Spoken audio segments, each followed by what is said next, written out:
Firstly, I'm extremely delighted to have Cheryl sitting here. Strategy Masterclass has attracted some amazing women as participants. You know,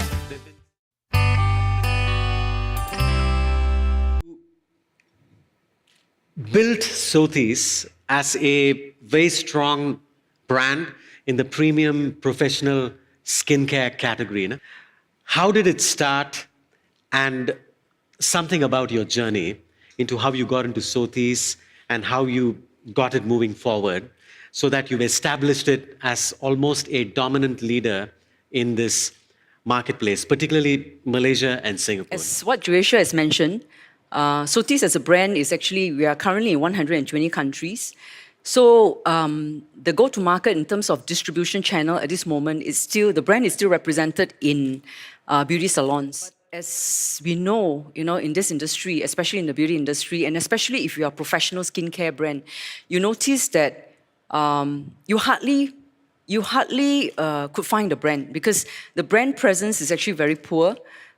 Visibility is very poor, and most of the salons, they carry their own name. It could be, let's say, for example, the salon could be named after Cheryl Beauty Salon or Kartik Beauty Academy or something like that. And so, even after 10 years building, the brand in the market, we realized that actually we're getting nowhere. Find a brand, you couldn't, consumers just couldn't find.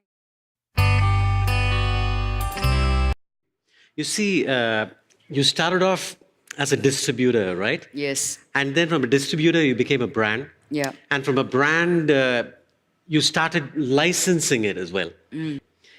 These are very big jumps.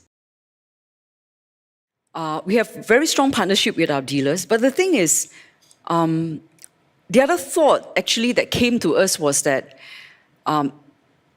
they could already own the business for like 5, 10, 15, 20 years. But the sad thing is that another 10, 15 years down the road, one day should they decide, they call it quits, and they want to exit the business, there's literally no value. As we know, mom and pop stores. Yes, exactly, and probably it's also something that even if they leave it to the next generation, they probably may not be interested because there's really no value, at the end of it in terms of valuation. So that was also one of the reasons why we decided that, in order for us to scale the business, all right, we need to help our partners, all right, along the line. Having tried licensing the brand, do you think licensing, to such a large scale has been working for you? Do you think this has been a big success? It's really a mind shift. You really need to see that mind shift from being self-employed to being a business owner or being an entrepreneur, all right? So this is where, currently the challenge that we face. So we really need to, educate, and that's also the reason why we have started our, Sothis Entrepreneur Leadership, Academy, and that's to take them from, where they are today to entrepreneurs who basically in time to come will be able to manage a business, not just a one store, but multiple units. What do you see as the big drivers of the beauty industry? In other words, what does it take to make a cosmetics skincare brand succeed? Okay, I put myself in the shoes of a consumer, all right? When you pay for something, all right, what you want to get out of it is value.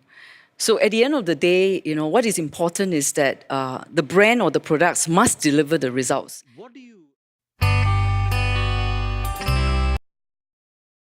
What is your vision for Sothis? Where do you want to see Sothis in the next 5 to 7 years? 3 to 5 years, we hope to scale our business 6 times. We'd like to build a very strong Sothis entrepreneur community, which means that the brand owner, the partners that represents the brand, they are really in partnership with us. And at the end of the day, what we hope to see is that not only does the brand scale, but we scale together with them. And what is important is that one day, they would be able to decide, when it's time for them to call it quits or they want to retire, they would have already built a business. Last question, what is your advice to a lot of people in this room who are entrepreneurs like you? Be in any particular business, right? you first of all need to identify where your passion lies and to pursue your passion. The second is to have a very clear goal, all right, strategic goal in terms of how do you get there. Rubber hits the road, you know, and when it gets really, really tough, then we ask ourselves is, are we determined to be on track? But I always remind myself that really, I mean, there's really nothing much to do, but there's so much to do. Like I said, it's really to give your best, you know, and yeah, see where that takes you.